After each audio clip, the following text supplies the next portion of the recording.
como hacen los que son católicos y los se hacen testigos de Jehová. Lo primero que hacen hacerles tirar son las imágenes, porque les hace creer que son ídolos. Ya no los ocupan.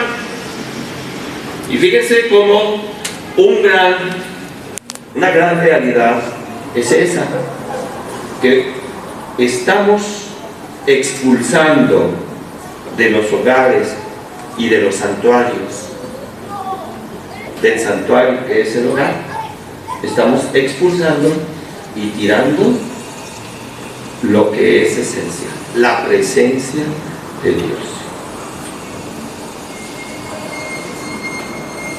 El otro mejor me lo voy a guardar.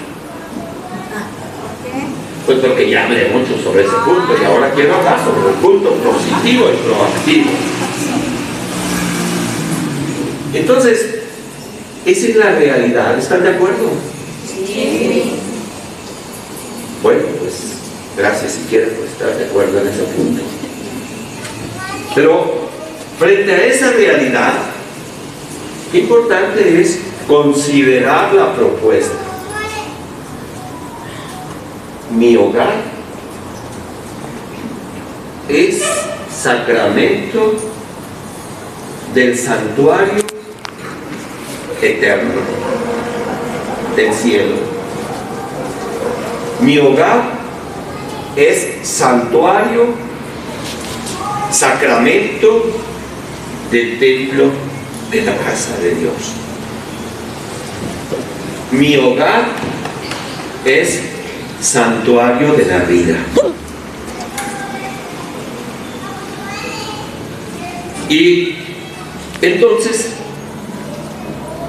de acuerdo a las revelaciones que leemos por aquí en nuestro libro del diario espiritual, ¿verdad?, donde se nos invita a considerar cómo hemos de retomar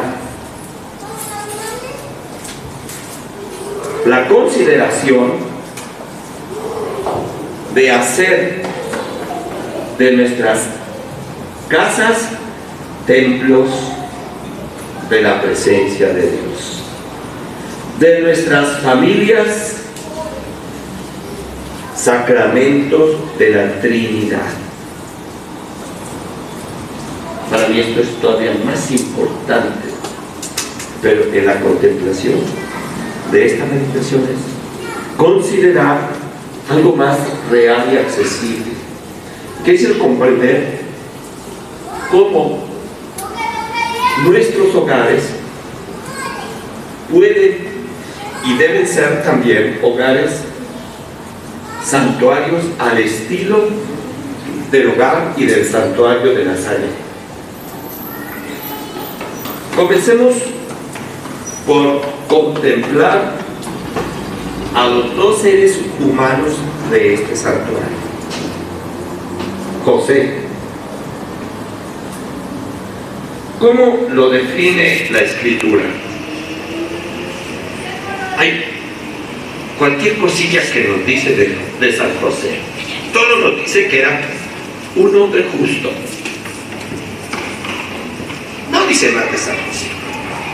Todo lo demás de San José lo conocemos y lo sabemos por conclusión. Pero ¿qué significa ser justo? La justicia y el arte de la justicia es dar a cada quien lo que le pertenece.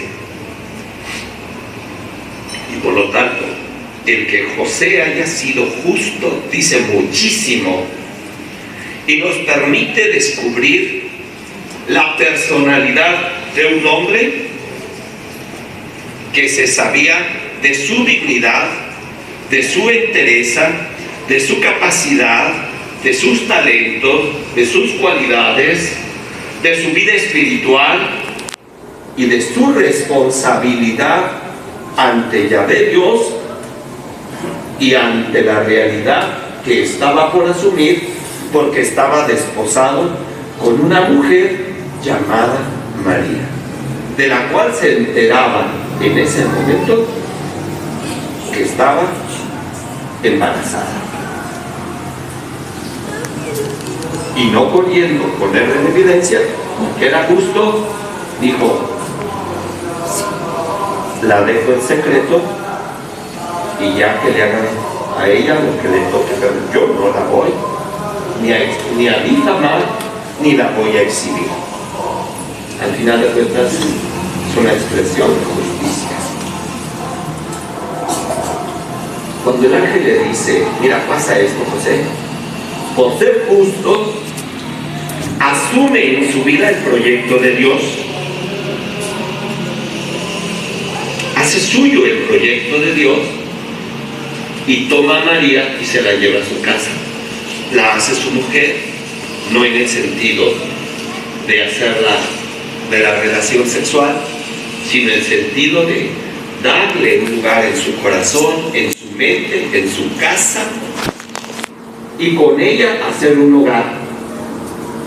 Trabajar con ella para darle a Jesús, el hijo de sus entrañas, de María, el Verbo encarnado, un espacio en su corazón, en su mente y en su casa, pero también en sus responsabilidades, un espacio donde él pudiera nacer, crecer, desarrollarse, prepararse para su misión y finalmente fuera un hombre de bien, un judío de bien. Eso es lo que podemos concluir, porque de eso no nos habla la Biblia. Solamente nos dice que era un hombre justo. Ese es José. El otro personaje de esta familia es María, una doncella judía, creyente, comprometida, consciente de su dignidad, de sus capacidades, también consciente de su fragilidad, pero también abierta al proyecto de Dios. Fíjense, estas dos personas es importantísimo. Esta frase: abiertos al proyecto de Dios. Y es aquí donde yo quisiera invitar a ustedes, levanten la mano los que están casados. Pues ya tú estás casado, muy bien. También las viuditas pueden levantar las manos. Gracias, Ángel. De una u otra manera, el proyecto de Dios es para todos. Entonces, pero el proyecto de Dios para vivir en familia. Ustedes están llamados a ser como José y como María. Ante todo, ser conscientes de su dignidad humana, de su condición de hijos de Dios, de su dignidad de esposas y esposos, y están llamados entonces a conocer a aquellos que también, conociendo el proyecto de Dios, fueron capaces de decirle sí al proyecto de Dios en medio del desconocimiento del proyecto de Dios para ellos. Ese proyecto de Dios se hizo concreto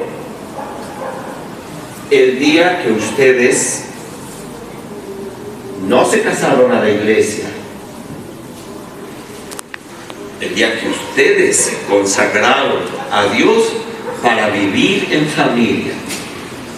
¿Cómo me gustaría que superemos el concepto de casarse a la iglesia para comprender que se consagra para vivir en familia, cambiarían muchas cosas. Muchas cosas. Y cambiarían porque en la medida en que cambia nuestra mentalidad, cambia nuestra forma de actuar, nuestra forma de ver las cosas, y cambia también la visión que tenemos de una realidad tan hermosa como lo estamos tratando de expresar, que es la familia. Mientras no superemos la mentalidad de casarse a la iglesia, no vamos a lograr cambiar la mentalidad de que somos una familia consagrada, que es sacramento de la Trinidad, que tiene que ser y que tiene que aprender de la escuela de Nazaret. Y por eso, ¿verdad?, estamos viviendo la profanación de los santuarios que son nuestras familias. El tercer miembro de esta familia no es solo humano, es el Verbo encarnado que asumió la naturaleza humana en su totalidad, como dice San Pablo, se hizo en todo semejante a nosotros, menos en el pecado, para redimirnos del pecado y de la muerte, para enseñarnos que nuestras familias son familias llamadas a la santidad de vida, que son familias llamadas a ser el templo donde se alabe y se adore a Dios eternamente, desde donde se contrarresten las embestidas brutales que se nos están dirigiendo, precisamente porque al demonio le interesa que lo que es sagrado por naturaleza sea profanado. Entonces, la presencia de Jesús en el hogar de Nazaret es una presencia redentora en primer lugar, redentora de la fragilidad humana, pero también es una presencia que da fortaleza ante la vulnerabilidad, ante la fragilidad humana. Él es el único que puede